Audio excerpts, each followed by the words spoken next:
दोस्तों, अगर आप उन खुशनसीब लोगों में शामिल हैं जिनका नाम कोरिया E9 वीज़ा के लिए कुरंदाजी में आ चुका है, तो सबसे पहले दिल से मुबारक हो। लेकिन एक बात हमेशा याद रखें, ये आपकी मंजिल नहीं है, बल्कि ये सिर्फ आपके सफ़र का पहला कदम है। असली इम्तिहान अब शुरू होता है और यहीं से डिसाइड होता है कि आप कोरिया तक पहुंचते हैं या बीच में ही रह जाते हैं। बहुत से लोग यहाँ पर रिलैक्स हो जाते हैं और समझते हैं कि अब काम हो गया, लेकिन असल में यहीं से उनकी गलतियां स्टार्ट होती हैं और वो अपना गोल्डन चांस खो देते हैं। इसलिए आज की वीडियो में मैं आपको सिर्फ एक चीज समझाना चाहता हूं कि अगर आपने कोरिया जाना है तो अब आपको अपनी लाइफ को सीरियस लेना होगा और स्पेशली ईपीएस टेस्ट को अपनी टॉप प्रायोरिटी बनाना होगा। सबसे पहले अपनी सोच चेंज करें। अब आप एक नॉर्मल बंदा नहीं रहे, अब आप शॉर्टलिस्ट हो चुके हैं और अब आपको प्रूव करना है कि आप कोरिया के सिस्टम के लायक हैं।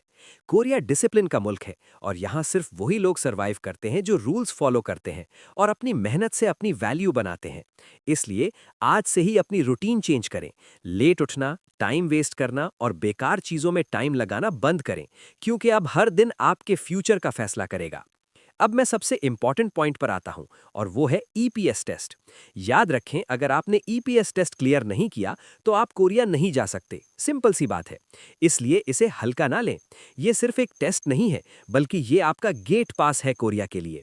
जितनी स्ट्रांग आपकी कोरियन लैंग्वेज होगी, उतनी आसानी से आप टेस्ट पास करेंगे और उतनी ही आसानी से कोरिया में एडजस्ट करेंगे। इसलिए आज से ही अपनी डेली रूटीन में कम से कम 3 घंटे सिर्फ कोरियन लैंग्वेज के लिए फिक्स कर दें। लिसनिंग पर फोकस करें, रीडिंग पर फोकस करें और हर रोज प्रैक्टिस करें बिना गैप के। कंसिस्टेंसी ही आपको सक्सेस देगी। बहुत से लोग सिर्फ बुक्स खरीद लेते हैं लेकिन प्रैक्टिस नहीं करते और फिर फेल हो जाते हैं। आपने ये गलती नहीं करनी। आपने रियल प्रिपरेशन करनी है। मॉक टेस्ट्स देने हैं, प्रीवियस पेपर्स सॉल्व करने हैं, कोरियन वर्ड्स याद करने हैं और सेंटेंसेस समझने हैं। आपने अपने आप को इस लेवल पर लाना है कि जब टेस्ट स्क्रीन पर आए तो आप कॉन्फिडेंट हो, ना कि कंफ्यूज्ड।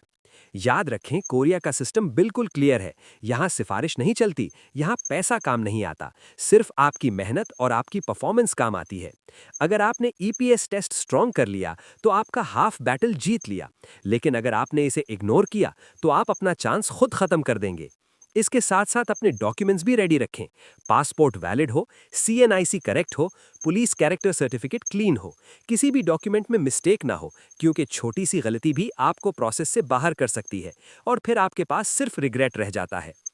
अब बात करते हैं फिजिकल और मेंटल प्रिपरेशन की। कोरिया का काम आसान नहीं होता, लॉन्ग ड्यूटी आवर्स होते हैं, इसलिए आपको फिजिकली फिट होना जरूरी है। रोजाना हल्का एक्सरसाइज करें, अपनी स्टैमिना बिल्ड करें और अपनी बॉडी को स्ट्रांग बनाएं, क्योंकि मेडिकल टेस्ट फेल होना मतलब सीधा रिजेक्ट होना। और सबसे इंपॉर्टेंट चीज, पेशेंस। कोरिया का प्रोसेस टाइम लेता है, कभी 6 महीने, कभी 1 साल, लेकिन जो बंदा कंसिस्टेंट रहता है वही आखिर तक पहुंचता है। बीच में थक जाना या गिव अप कर देना आपको मंजिल से दूर कर देता है। एक और स्ट्रांग वार्निंग, किसी एजेंट या शॉर्टकट के चक्कर में ना पड़ें। अगर आपका नाम आ चुका है तो आपको किसी शॉर्टकट की जरूरत नहीं। जो लोग पैसा लेकर कोरिया भेजने का वादा करते हैं वो सिर्फ आपका फायदा उठाना चाहते हैं। हमेशा ऑफिशियल प्रोसेस फॉलो करें। अब एक सेकंड के लिए अपनी आंखें बंद करें और सोचिए कि जब आप कोरिया पहुंचते हैं, आप अपने घर वालों के लिए क्या बन जाते हैं। आप उनकी उम्मीद बन जाते हैं। अगर आपने 3 से 5 साल मेहनत कर ली तो आप अपनी जिंदगी कंप्लीटली चेंज कर सकते हैं। लेकिन ये सिर्फ उन लोगों के लिए पॉसिबल है जो आज से सीरियस हो जाते हैं। तो दोस्तों, सिंपल सा फॉर्मूला है। अगर आप कोरिया जाना चाहते हैं तो discipline plus EPS test preparation plus consistency is equal to success.